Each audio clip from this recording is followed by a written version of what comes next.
देखो, ये क्वेश्चन आपका सरफेस एरिया एंड वॉल्यूम से है और इम्पॉर्टेंट क्वेश्चन है, लास्ट टाइम एग्जाम में आया हुआ है।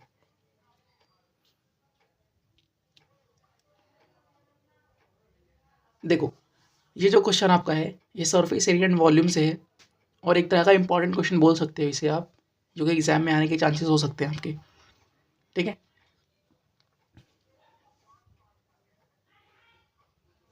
देखो ये आपका सरफेस एरिया एंड वॉल्यूम का क्वेश्चन है।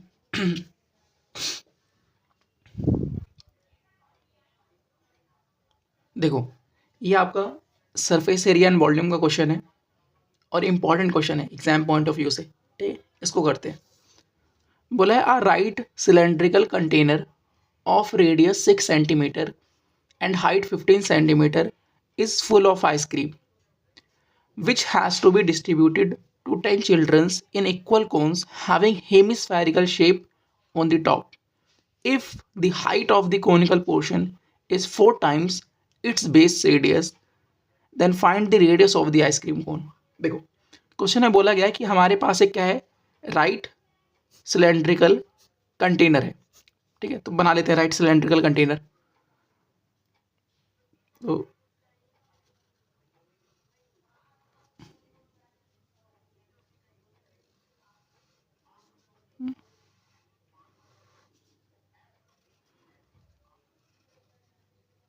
ठीक है, ये हमारे पास क्या हो गया, राइट सिलेंड्रिकल कंटेनर हो गया। इसकी जो हाइट है वो 15 सेंटीमीटर है, मतलब हाइट इसकी कितनी है, 15 सेंटीमीटर, और उसका जो रेडियस है वो 6 है।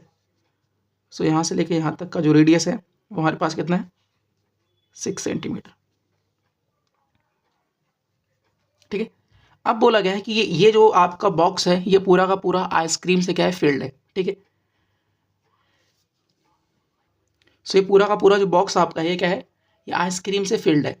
अब हमें क्या करना है, इसके अंदर से आइसक्रीम निकालना है which has to be distributed to 10 childrens in equal cons.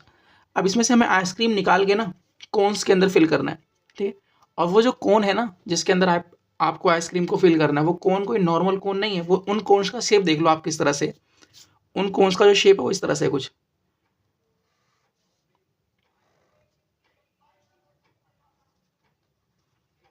ये तो हमारे पास नॉर्मल कोन होता है, लेकिन इनके जो कोन है देखो है ना, equal cones having hemispherical shape on the top.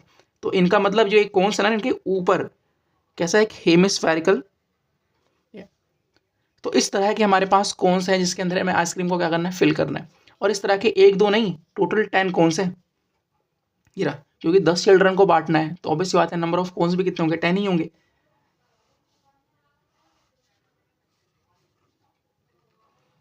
ठीक है, एग्जाम में आपको डायग्राम भी बना के आना होता है तो इसलिए मैं बना दे रहा हूँ। ठीक है, अब ऐसे करते करते हमारे पास टोटल कितने हैं, 10 कोन्स हैं। ठीक है, अब इसके अंदर हमें क्या करना है, आइसक्रीम ला के फिल करनी है। ठीक है, तो हमें इस तरह के कोन्स के अंदर क्या करना है, आइसक्रीम को फिल करना है। और बोला गया है if the height of the conical portion is 4 times it's base radius. तो ये जो कोन आप इस्तेमाल कर रहे हो ना, जो आप ये कोनिकल कूप्स इस्तेमाल कर रहे हो, बोला है इसका जो कोन वाला पोर्शन है ना, कोन वाला जो पोर्शन है ये, इसकी जो हाइट है ना वो इसके रेडियस का 4 टाइम्स है। मतलब इस कोन का जो भी रेडियस हो, जैसे मान लेते हैं रेडियस कितना है, आर है, तो उसकी जो हाइट होगी ना वो 4 टाइम्स होगी इसके रेडियस की। तो हाइट कितनी हो जाएगी हमारी, ये हाइट हो जाएगी 4। समझ में आया कि नहीं आया? तो ये H1 मान लेते हैं हम। H1 क्या रिप्रेजेंट कर रहा है, सिलेंड्रिकल बॉक्स की हाइट को रिप्रेजेंट कर रहा है। और ये जो H2 है, यहाँ ले लेते हैं H2, ये H2 हमें क्या बता रहा है, कोनिकल पोर्शन की हाइट बता रहा है। ठीक है, R1 जो है, R1 जो मान लेते हैं हम कि R1 जो है वो सिलेंड्रिकल जो बॉक्स है उसका रेडियस है। और R2 मान लेते हैं हम, R2 मान लेते हैं,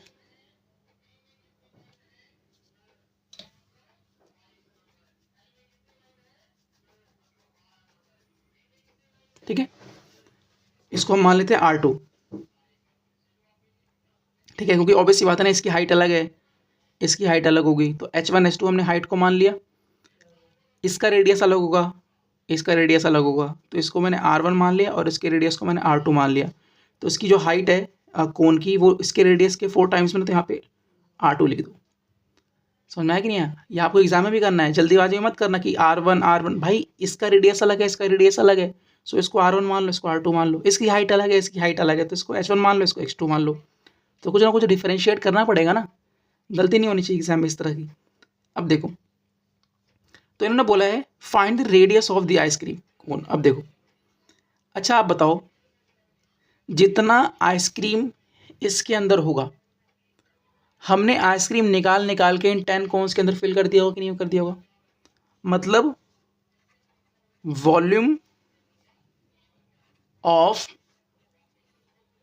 आइसक्रीम इन सिलेंड्रिकल कंटेनर, सिलेंड्रिकल कंटेनर के अंदर जितना भी आपका आइसक्रीम होगा वो इक्वल टू किसके होगा बताओ?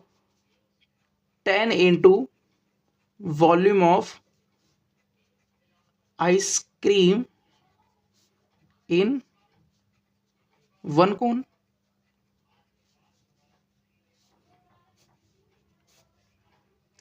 ये देखो मैंने यहाँ पे क्या लिखा कि भाई इस सिलेंड्रिकल बॉक्स के अंदर जितना भी आइसक्रीम होगा उसको हमने क्या कर दिया?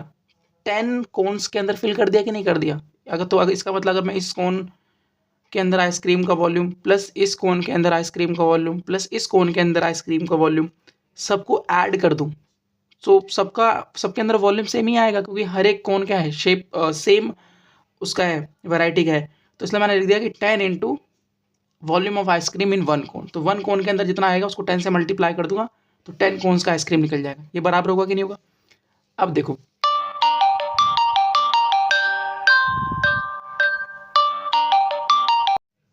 ठीक है, अब देखो, so volume of ice cream in cylindrical container. अब इसके अंदर जो आइसक्रीम भरा हुआ है उसका वॉल्यूम कितना होगा?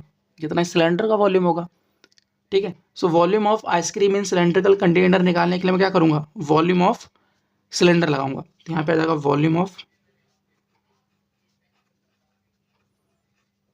Cylinder equal to 10 into volume of ice cream cone. यहाँ पे लिख लो वॉल्यूम ऑफ आइसक्रीम कोन। अब एक आइसक्रीम कोन का वॉल्यूम कितना आएगा बताओ? अगर एक आइसक्रीम कोन का आपको वॉल्यूम निकालना है तो ये देखो दो चीज़ों से मिलके बन रहा है, एक तो कोन और एक hemisphere.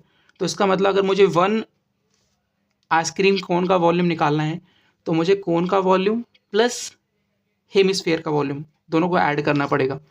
So volume of 1 ice cream cone कितना हो जाएगा? Volume of cone plus volume of hemisphere, ठीक है, यहाँ तक किसी कोई दिक्कत नहीं। अब वॉल्यूम ऑफ सिलेंडर क्या होता है बताओ? वॉल्यूम ऑफ सिलेंडर क्या होता है? पाई आर स्क्वायर एच। अब यहाँ पे गलती क्या कर दोगे, क्योंकि मैंने H1 माना है सिलेंडर की हाइट को और R1 माना है सिलेंडर के रेडियस को, तो यहाँ पे आप R1 और H1 लिखो। 10 into volume of cone. Volume of cone क्या होता है बताओ? 1/3 पाई R2 आएगा, क्योंकि कोन के रेडियस को मैंने क्या माना है? R2 माना है। So R2 pi r square h को मैंने क्या, कोन की हाइट को मैंने क्या माना है? H2 माना है, देखो H2 माना है, तो यहाँ पर आ जाएगा H2 plus volume of hemisphere. Hemisphere का वॉल्यूम कितना होता है?